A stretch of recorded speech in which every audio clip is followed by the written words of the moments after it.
Hello అండి, welcome to my channel. మంచి టిప్స్తో మేము ముందుకు వచ్చాను. మనం దోశలు వేసుకునేటప్పుడు నేనైతే కంపల్సరీగా ఉల్లిపాయతో రుద్ది పెనాలి, అప్పుడు దోశ వేసుకుంటానండి. ఆ ఉల్లిపాయ రుద్దిన తర్వాత దోశలు అయిపోయిన తర్వాత ఇలా పడేస్తారు చాలామంది. అలా పడేయకుండా ఏం చేయాలంటే అది కట్ చేసుకుని వేడి మీద ఆయిల్ మీద రుద్దాం కాబట్టి అసలు చాలా టేస్ట్గా ఉంటుందండి. అన్నం తినేటప్పుడు పచ్చడిలో కానీ పచ్చడితో నంచుకొని తినేటప్పుడు కానీ కూరలో కానీ ఇది బాగా టేస్ట్గా ఉంటుందండి. చేపల కూరలో మనం కాల్చి ఎలా వేస్తామో అది కాలి చక్కగా ఆయిల్కి కాలి చక్కగా వేడిగుండి చాలా బాగుంటుందన్నమాట. ఇది వేస్ట్గా పడేయకండి, తప్పనిసరి ఒకసారి మీరు ట్రై చేయండి. వేస్ట్ చేయకుండా ఇలా ఉపయోగించుకుంటే సరిపోతుంది. మరొక టిప్స్ వచ్చేసండి మనం కోడిగుడ్లు ఉడకపెట్టినప్పుడు బాగా చల్లారితే మాత్రమే అసలు పొట్టు రావండి. కొద్దిగా వేడి ఉంటేనే పొట్టు వస్తాయి. అయితే కొంచెం బాగా చల్లారిని పొట్టు రావడం కొంచెం కష్టంగా ఉంది.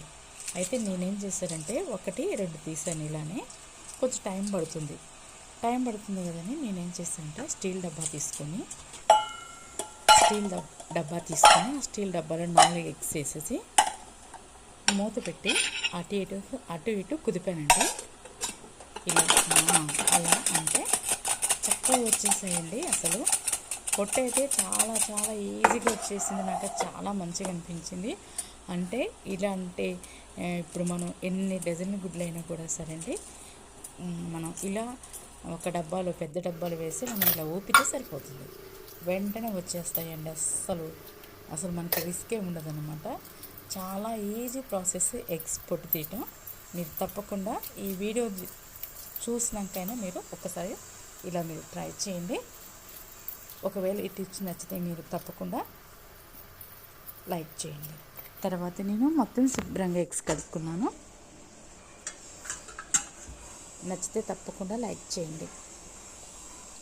మరొక టిప్స్ వచ్చేసండి, ఉల్లిపాయలు మనం ఉల్లిపాయ కూర చేసుకునేటప్పుడు కానీ పకోడీ చేసేటప్పుడు కూడా చాలా ఇన్ని కొయ్యాలంటే కళ్ళు అయితే కంపల్సరీగా అయితే మనకి మంట పుడతాయి, కన్నీళ్ళు వస్తూనే ఉంటాయి కదండి. ఎవరు తిట్టకపోయినా ఎవరు కొట్టకపోయినా ఉల్లిగడ్డలు కోసి కంపల్సరీ అయ్యే కారిపోతూ ఉంటాయి. అలాంటప్పుడు ఇన్ని ఉల్లిపాయలు తీయాలంటే కష్టం కాబట్టి ఉల్లిపాయ పొట్టు తీసేసి ఇలా నీళ్ళల్లో ఒక్క పావు గంట సేపు ఉంచండి, అంతేనండి. లేకపోతే ఫ్రిడ్జ్లో పెట్టుకోండి.